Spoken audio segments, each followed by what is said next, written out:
Les cadres ne sont pas épargnés par les problèmes de discrimination. On en parle avec Laetitia Gnodot. Bonjour, vous êtes DGA de l'APEC. Vous avez sorti plein d'études, vous aussi, tout le monde sort plein d'études sur le marché du travail. Les cadres font aussi face à la discrimination à l'embauche. Il y a certains profils qui sont particulièrement touchés. Lesquels ? Alors, juste une petite précision, Laure, puisque vous m'avez tendu la perche. Oui, l'étude sort beaucoup l'APEC sort beaucoup d'études parce que nous sommes un observatoire du marché de l'emploi cadre. Donc, en effet, c'est ce qui fait aussi notre force. Et je rappelle que l'ensemble de nos études sont accessibles sur notre site Corporate APEC. Donc, pour répondre... L'APEC est utile, c'est ça que vous voulez nous dire. Et pour répondre plus précisément à votre question, oui, les discriminations continuent d'être une réalité sur le marché de l'emploi, mais également sur le marché de l'emploi cadre, et notamment autour de la discrimination envers les femmes. On observe notamment des chiffres qui reflètent ces discriminations et qui évoluent très peu dans le temps. Par exemple, l'accès des femmes au poste de manager.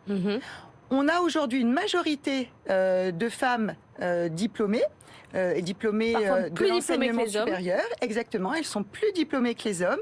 Et pourtant, elles ne représentent que 37% des cadres en France. Et encore pire, j'ai envie de dire, elles ne représentent que 28% des cadres managers. Donc on voit là déjà une discrimination très claire sur l'accès au poste de manager. Et on observe une discrimination également toujours très présente autour du niveau de rémunération des femmes cadres, puisqu'elles sont au global payées 15% de moins que leurs collègues hommes, et y compris à poste et profil équivalent, l'écart de rémunération entre les femmes et les hommes cadres reste de 8%, et ça évolue très très peu depuis encore une dizaine d'années. Alors, le problème sur ce sujet, c'est comment faire pour savoir, en tant que femme, que vous êtes moins bien payée que votre voisin à poste équivalent. Sans rentrer dans le conflit, sans prendre un avocat, sans dire je vais claquer la porte. Non mais comment fait-on ? Moi, je n'ai aucune idée du salaire de mon voisin. Comment je sais si je suis moins bien payée ? Alors, par exemple, l'APEC met à disposition de tous un outil sur le site apec.fr qui est un outil de simulation de salaire. Et donc, vous rentrez tout un tas de critères qui vous correspondent ou qui correspondent à votre poste.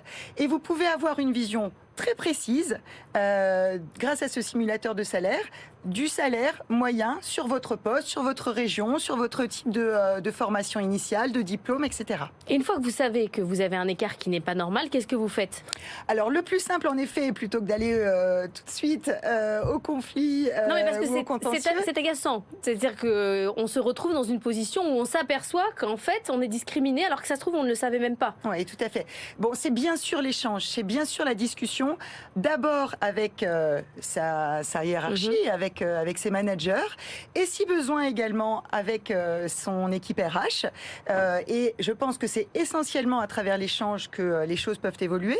Et puis des acteurs comme l'APEC, typiquement, ou d'autres, bien sûr, qui agissent sur les discriminations sur le marché du travail, doivent aussi aider les entreprises, finalement, à changer leur regard, à casser certains stéréotypes, certaines façons un peu traditionnelles de voir les choses.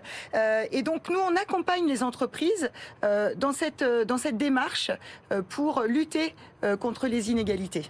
37% des femmes cadres, on était à 30% il y a 20 ans. C'est quand même très lent. Ça évolue doucement. Qu'est-ce qui fait ? C'est toujours la gestion des enfants en bas âge ? C'est toujours la vie de famille qui pose problème ? Alors, c'est... pour moi, deux choses essentielles. C'est d'abord l'orientation au niveau des études, et notamment des études supérieures, puisqu'on voit qu'en effet, les femmes sont plus diplômées que les hommes, mais pas forcément sur les mêmes filières.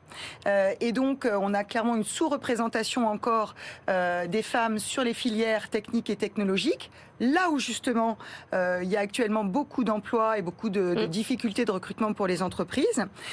Donc la question de l'orientation, et donc il faut très tôt dans la vie des jeunes filles, casser justement les stéréotypes que j'évoquais tout à l'heure pour qu'elles osent s'orienter vers des métiers qui peuvent leur sembler encore un peu masculins.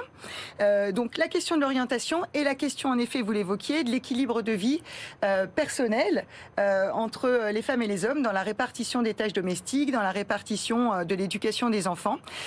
C'est un levier majeur, donc tout ce qu'on peut faire par exemple pour lever ses freins en proposant par exemple le congé paternité ou d'autres dispositifs propres à certaines entreprises, c'est bien sûr des éléments qui vont aider les femmes à progresser dans leur évolution professionnelle. Vous qui voyez les entreprises évoluer, vous avez l'impression quand même qu'il se passe quelque chose, qu'on va avancer plus vite que 7% en 20 ans? Oui, il y a une prise de conscience réelle. D'abord, il y a la loi.